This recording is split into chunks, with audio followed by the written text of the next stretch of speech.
Asli bikin AHY kejang-kejang. Akhirnya Aher nyatakan siap jadi cawapres Anies. Demokrat patut bersyukur Anies diusung oleh Nasdem sebagai bakal capres. Pasalnya partai tersebut bisa menyodorkan nama AHY sebagai cawapres. Coba kalau seandainya Nasdem mengusung Prabowo, tentu AHY tidak punya peluang sama sekali untuk menjadi cawapres.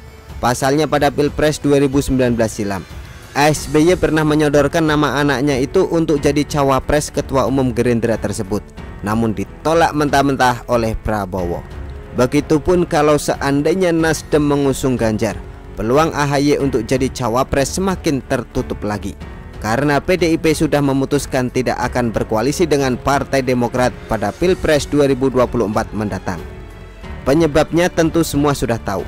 SBY pernah mengkhianati Megawati menjelang Pilpres 2004 silam. Sampai sekarang ketua umum PDIP tersebut tidak sudi bersalaman dengan papanya AHY dan Ibas itu. Nah, AHY punya kesempatan untuk jadi cawapres ini pun dimanfaatkan sebaik mungkin oleh Partai Demokrat agar bisa terwujud. Mulai dari mengklaim mantan komandan Korkasma tersebut masuk kandidat kuat 5 cawapres Anies, mengatakan hanya AHY bakal cawapres Anies yang bukan bagian dari Presiden Jokowi, mengacam akan meninggalkan koalisi perubahan kalau bukan AHY yang jadi cawapres Anies, mengatakan AHY yang paling pas dan yang paling diinginkan oleh masyarakat untuk jadi cawapres Anies, hingga mengklaim 80 jenderal TNI atau Polri mendukung Anies AHY. Cadas kan? Pokoknya kalau mencium kaki Ratna Sarumpait bisa bikin AHY jadi cawapres, pasti akan dilakukan oleh Andi Arief dan kawan-kawan. Karena begitu ngototnya mereka mendorong agar ketua umum partainya tersebut bisa jadi peserta Pilpres 2024. Begitupun kalau seandainya minum air seni Musni Umar bisa bikin AHY jadi cawapres Anies, pasti akan diminum oleh Panca Gagap, Cipta Pancalaksana dan kawan-kawan, meskipun bau jengkol. Karena bagi kader Demokrat, ketua umumnya jadi cawapres adalah segalanya. Lantas, apa tujuan Partai Demokrat ngotot agar AHY jadi cawapres tersebut?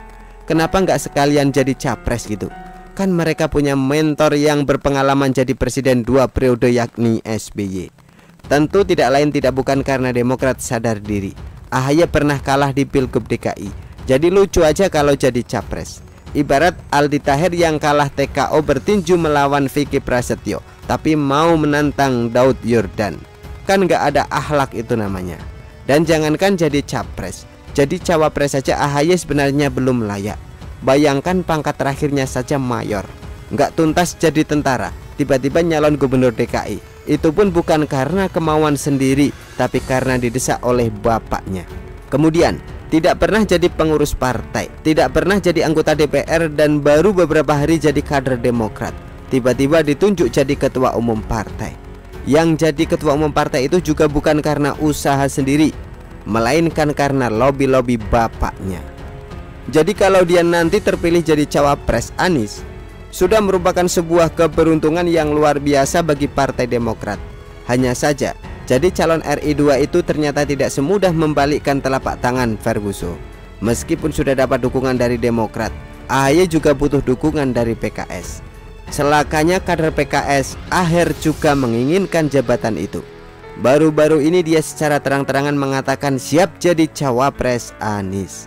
Aher pun hendak ikut bertarung di Pilpres bukan tanpa modal seperti Novel Bamukmin. Pertama, dia pernah jadi gubernur Jabar 2 periode. Yang kita tahu sendiri bahwa jumlah DPT Jabar mencapai 35,9 juta. Jumlah pemilih yang besar ini bisa menjadi daya tawar yang tinggi bagi Aher kepada Anies. Kedua, Aher menjabat sebagai wakil ketua Majelis Syuro PKS. Artinya, ia termasuk orang berpengaruh di partai dakwah tersebut, sehingga ketika dia menginginkan jadi cawapres, kecil kemungkinan ditolak oleh kader PKS. Dan ketiga, pemilih PKS dikenal sangat loyal kepada partai. Artinya, ketika Aher jadi cawapres, maka sudah bisa dipastikan di atas 90% suara pemilih PKS untuk Anies. Hal inilah yang kemudian membuat mantan wakil ketua DPRD DKI itu patut diperhitungkan untuk menjadi cawapres Anies. Hal ini juga yang membuat AHY kejang-kejang. Dia berusaha mati-matian agar terpilih jadi cawapres Anies, ternyata tidak dihargai sama sekali oleh PKS, wabil khusus oleh Aher. Belum lagi Nasdem juga tidak pernah serius mau menjadikan AHY sebagai cawapres Anies. Sedangkan Anies Kita tahu sendiri, meskipun dia konon katanya diberi kewenangan untuk menentukan cawapres sendiri, tidak pernah sekalipun keluar dari mulutnya tertarik untuk menjadikan AHY sebagai cawapres. Apes betul AHY. Mungkin sudah saatnya keluarga Yudhoyono berpikir ulang untuk berkoalisi dengan partai yang sama sekali tidak menghargai perjuangan Partai Demokrat serta memandang AHY sebelah mata. Begitulah kura-kura. Artikel diambil dari Shwo.com, ditulis oleh Ferry Badli. Bagaimana menurut Anda?